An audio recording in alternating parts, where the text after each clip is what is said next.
माननीय सदस्य श्रीयुक्त मोहम्मद हनीफा जी। मैडम, जो house hold for electrification madam 2,86,97,592 madam. Speaker, आज आप बताइए, आप बोलिए। इस बजट पे बोलने का मौका दिया, इसके लिए मैं आपका शुक्रिया अदा करता हूं। मैडम, इस बजट में लद्दाख को तकरीबन 6,000 करोड़ की एलोकेशन किया गया है।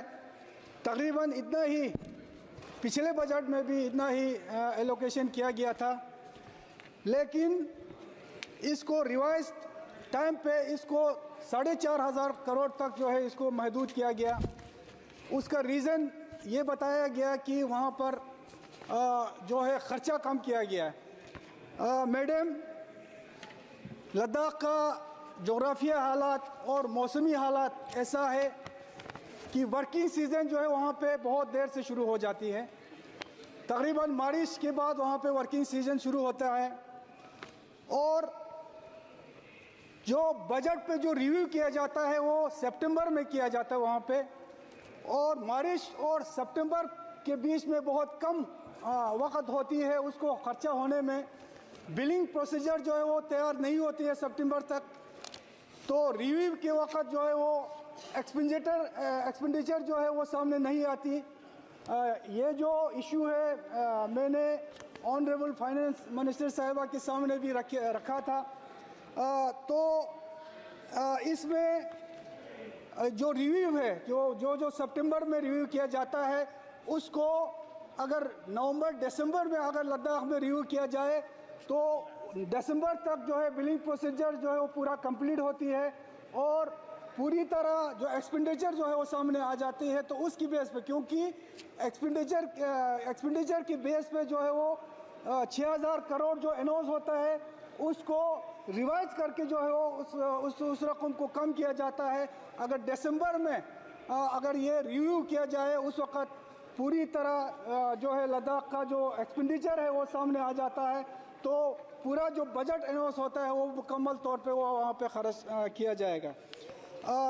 दूसरा, इसके अलावा मैडम, लद्दाख में लद्दाख ऑटोनोमस हिल डेवलपमेंट काउंसिल है, जो एक वाहिद संस्था है, वाहिद एक सेटअप है जहाँ पे ग्रास रूट लेवल से आवाम के चुने हुए नुमाइंदे जो है उस काउंसिल में आके ग्रास रूट लेवल का जो है प्लान वहाँ पे तैयार किया जाता है। मगर उस काउंसिल को इस बजट का जो 6,000 करोड़ जो बजट अनाउंस किया जाता है उसका महज 10% जो है उसके अख्तियार में दिया जाता है। तो हमारी डिमांड है कि ऑटोनोमस हिल डेवलपमेंट काउंसिल को कम से कम 40 से 50% जो बजट है उनके अख्तियार में दिया जाए।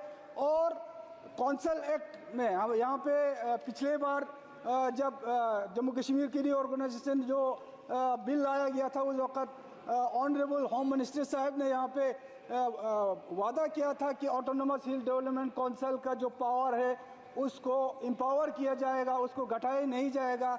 लेकिन ऑटोनोमस हिल डेवलपमेंट काउंसिल के पास जो बजट जाता है, जो कैपेक्स बजट जाता है, वो जो 2019 में जो यूटी बनी उससे पहले ये नॉन लेसेबल हुआ करते थे, लेकिन अब वो लेसेबल है। तो हिल काउंसिल को तकरीबन 40-50% इस बजट का उनको दे के उसको नॉन लेसेबल बनाया जाए।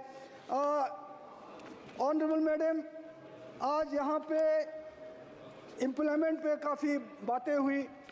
यहाँ पे कहा गया है कि ये जो बजट है ये इम्प्लीमेंट सेंट्रिक बजट है, लेकिन आज लद्दाख में अगर सबसे बड़ा चैलेंज है, सबसे बड़ा मसला है, सबसे बड़ा परेशानी है तो वो बेरोज़गारी की है।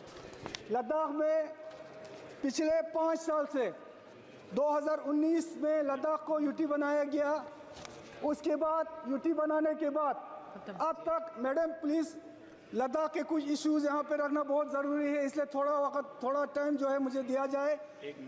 लद्दाख में बेरोज़गारी का मसला आज सबसे बड़ा चैलेंज है। पिछले 5 साल में खासकर गेजेटेड पोस्ट का कोई भी रिक्रूटमेंट लद्दाख में नहीं हुई है। वहाँ पे पब्लिक सर्विस कमीशन अभी तक नहीं बना है। Jammu Kashmir public commission service commission के साथ पहले था, यूटी बनी, वहाँ से अलग हुई। पब्लिक सर्विस कमीशन अभी तक नहीं बनी, रिक्रूटमेंट रूल अभी नहीं बन रही है। मैडम प्लीज़ मैडम, मुझे उस दिन भी मुझे टाइम नहीं दिया गया था। आज कुछ इश्यूज है जो ज़रूरी है यहाँ पे रखना। लद्दाख के लेकर दीजिए। जवान लोग, जो नौजवान तबका है, पढ़े लिखे यूथ से आज परेशान है, फ्रस्ट्रेटेड है मैडम। लोगों को, बहुत सारे जवानों को, बहुत सारे पढ़े लिखे यूथ को ओवरएज हुआ है, वो फ्रस्ट्रेटेड है। आज लद्दाख में जल्द से जल्द रिक्रूटमेंट सिस्टम को जो शुरू किया जाए, पीएससी का गठन किया जाए। अगर लद्दाख को अलग से पीएससी देने में मुश्किलात है तो जम्मू कश्मीर पीएससी के साथ रखा जाए और जल्द से जल्द रिक्रूटमेंट शुरू किया जाए। और रिजर्वेशन 80% की बात पिछले हाई पावर कमेटी के गवर्नमेंट के साथ मीटिंग में हुई थी। 80% रिजर्वेशन वहाँ पे मिलना चाहिए और एलआरसी मैंडेटरी होनी चाहिए। ये